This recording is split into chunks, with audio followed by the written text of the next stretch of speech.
Hello everyone, this is NPC's Economics.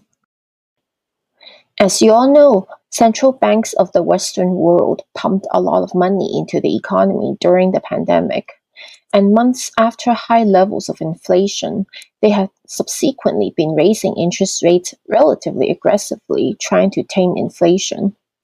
Interest rates are the primary tool that central banks use to manage inflation.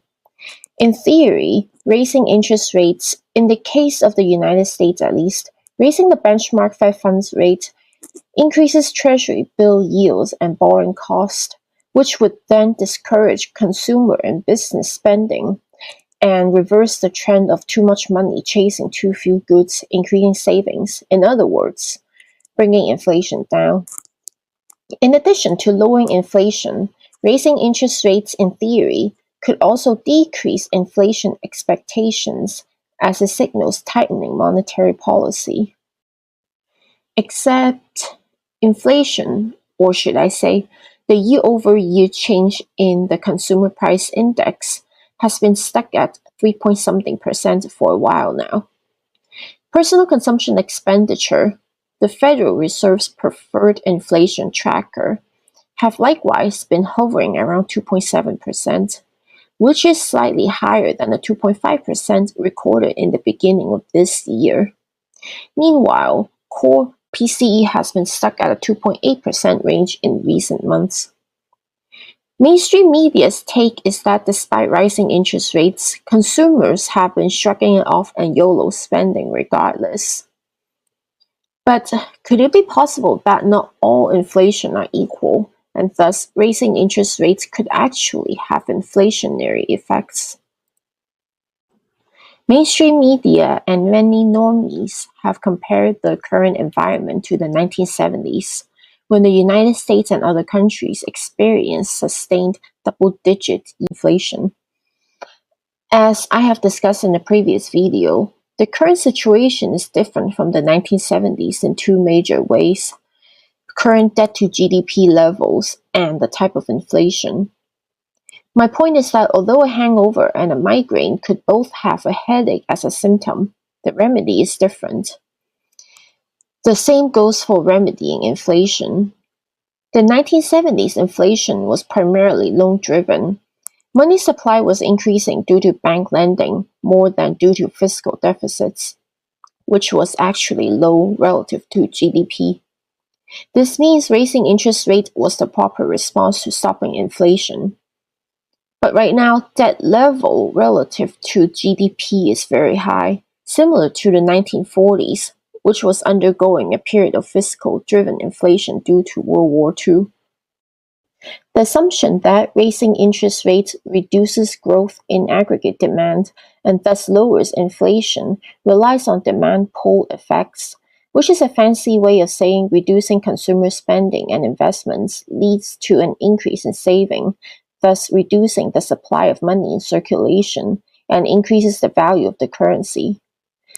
But some economists argue that there are also cost push effects, that raising interest rates will be reflected in a higher price level when aggregate supply decreases.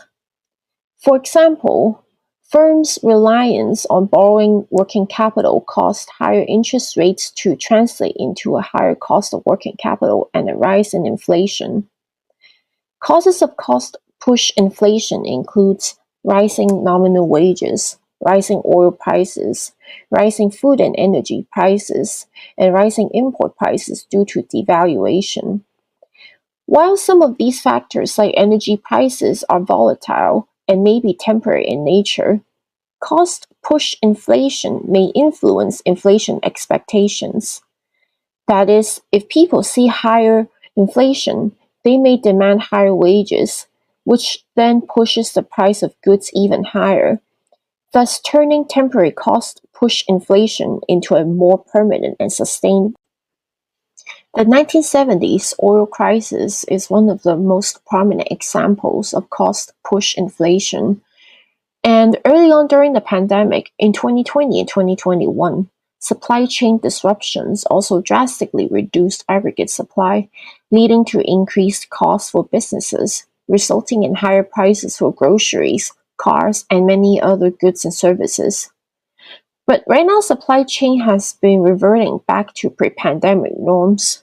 And as supply side shocks subsided, what followed was a tight labor market in 2021 and 2022, and more recently, a rise in nominal wages, which have become relatively more dominant causes of inflation.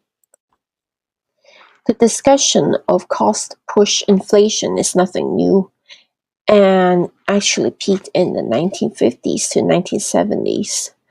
When the recession of 1958 was accompanied by a steady increase in general prices, some took this as supporting evidence for cost push inflation. But after the 1970s, cost push inflation theory has been largely sidelined, and the demand pull inflation theory, that raising interest rates reduces consumer spending and investments and thus lowers inflation, became the prevailing narrative. If you subscribe to the cost push inflation narrative, then raising interest rates would increase inflation.